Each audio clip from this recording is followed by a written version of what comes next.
तो आज शो में हमारी पहली फेक पर्सनैलिटी है बॉलीवुड की सबसे मशहूर अभिनेत्री, जी हां नंबर 1 बॉलीवुड स्टार सुअरा भांडकर। अरे क्या लेग पीस फंस गया नाक में। मुझे ना हर जगह उंगली करने की आदत है, सॉरी। वेलकम सुअरा जी, आपने बाल नहीं काटे? नहीं, फेस की बात कर रहा था मैं। चेहरे की बात कर रहे हैं। चेहरे के बाल काटा तो मैंने बहुत पहले ही बंद कर दिया था। आजकल तो फिल्मों में काम मिल नहीं रहा है, आंदोलनों में जाना पड़ता है रात रात भर, डांसिंग कार में पार्ट लेना पड़ता है। अब आप ऐसे में बताइए चेहरे की आवश्यकता ही क्या है। तो भांडकर जी, आपने सुना होगा कि बिजनौर के एक गांव में एक हिंदू युवक की दूसरे धर्म के 5 युवकों ने गोलियों से भूनकर हत्या कर दी। इसके बारे में आप क्या कहना चाहेंगी? मैंने सुनी ये बात और मैं इसके खिलाफ आवाज भी उठाने वाली हूँ। मैं हैशटैग चलाने वाली हूँ, राइट टू मर्डर। मतलब क्या अब इन शांति दूतों को किसी का मर्डर करना भी अलाउड नहीं है? अब हिंदुस्तान में लोगों का मर्डर करने के लिए भी क्या पुलिस से परमिशन लेनी पड़ेगी? आप ये बात सोच के देखिए। आप एक बात और देखिए, यहाँ पर वो 5 शांति दूत मर्डर करने के बाद वहाँ पर बैठे रहे। उनकी सच्चाई देखिए। उनके पास कागज भले ही ना हो, लेकिन वो कितने सच्चे हिंदुस्तानी हैं।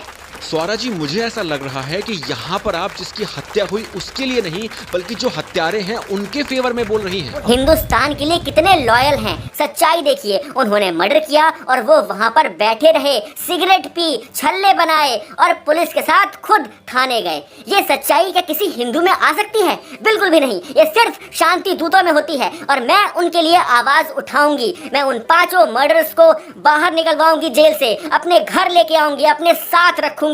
मुझे ऐसे लोग बहुत ज्यादा पसंद हैं। वो शांति दूत हैं।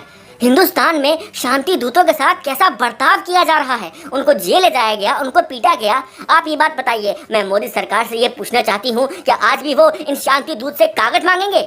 नहीं।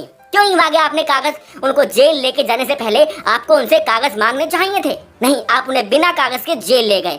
एक मर्डर ही तो किया था उन्होंने। क्या हो गया इसमें? क्या अब हमारे देश में मर्डर करना भी अलाउड नहीं है? मैं इसके लिए एक आंदोलन की शुरुआत करूंगी। मियां खलीफा और जितने भी पॉर्न स्टार हैं सबको बोलूंगी, ट्विटर पे उन 5 मर्डर्स के साथ खड़े होना चाहिए हमें। वो शांति दूत हैं। क्या हुआ अगर वो कातिल हैं तो? लेकिन वो शांति दूत हैं, उनको भी राइट है, राइट टू मर्डर। हमें आजादी चाहिए, मर्डर करने की आजादी। आजादी चाहिए हमें हिंदुस्तान में मर्डर करने की आजादी। आजादी आजादी आजादी।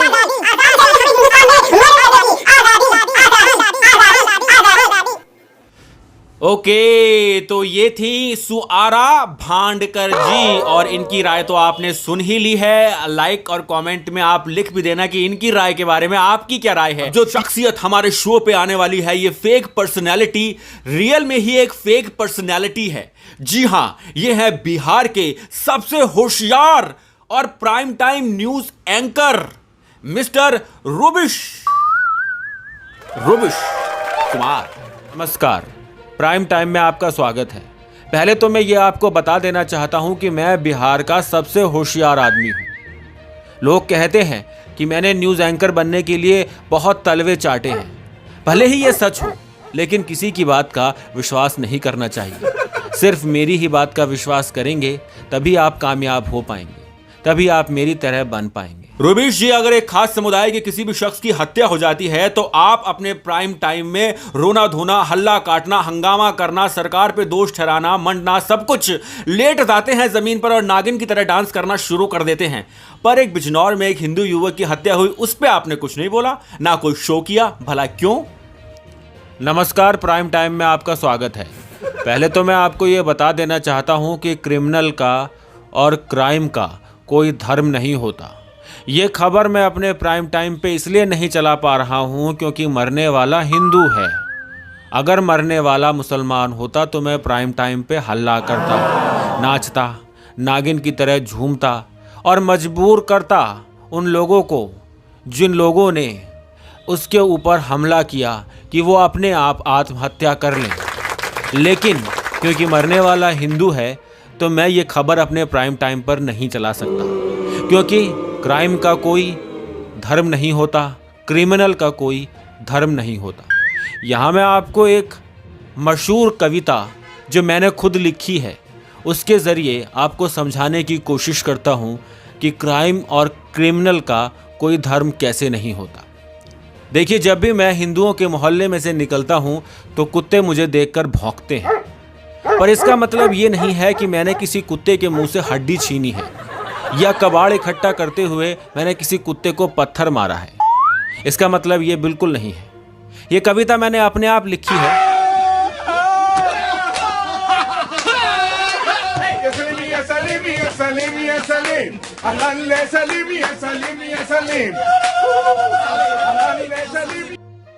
ये मैं आपको बताना चाहता हूं, मैं आपको समझाना चाहता हूं कि टीआरपी के लिए हम कुछ नहीं करते, क्योंकि अब हमारे पास टीआरपी नहीं है। पहले हम ही वो लोग थे जो मंत्रिमंडल बनाया करते थे, हम जिसको चाहे उसको मंत्री बना सकते थे। अब समय बदल गया है, तनख्वाह देने के लिए पैसे नहीं है हमारे पास हमारे पत्रकारों को। इसीलिए प्राइम टाइम में मैं ऐसी खबरें नहीं चला सकता हूं जिन खबरों से हमारी टीआरपी बढ़े। मुझे प्राइम टाइम पे ऐसी खबरें चलानी है क्योंकि मैं बिहार का सबसे होशियार शख्स हूं, सबसे होशियार आदमी हूं। जी हाँ, अब आप देख लीजिए, मैं बिहार का सबसे होशियार आदमी हूं। उम्मीद करता हूं आपको आपके सवालों का जवाब मिल गया होगा। हमारे देश में अलग अलग बदलाव आ रहे हैं। अब हमारे देश की तरक्की की बातें करने लगे हैं लोग, जिसकी वजह से हमारी रोटी चलना अब बंद हो गई है। देखिए, अगर ये देश तरक्की कर जाएगा तो फिर हम लोग क्या करेंगे? देखिए, हम लोगों को इन्फ्लुएंस करके उनको गरीब रखना चाहते हैं। अगर लोगों के घरों तक सड़कें बन जाएंगी तो वो हम तक पहुंच जाएंगे। मुझे एक बात बताएं, क्या आप हिंदुस्तान को पिछड़ा हुआ नहीं देखना चाहते? क्या आप भूख से मरते हुए बच्चों को बिलखते हुए नहीं देखना चाहते? क्यों?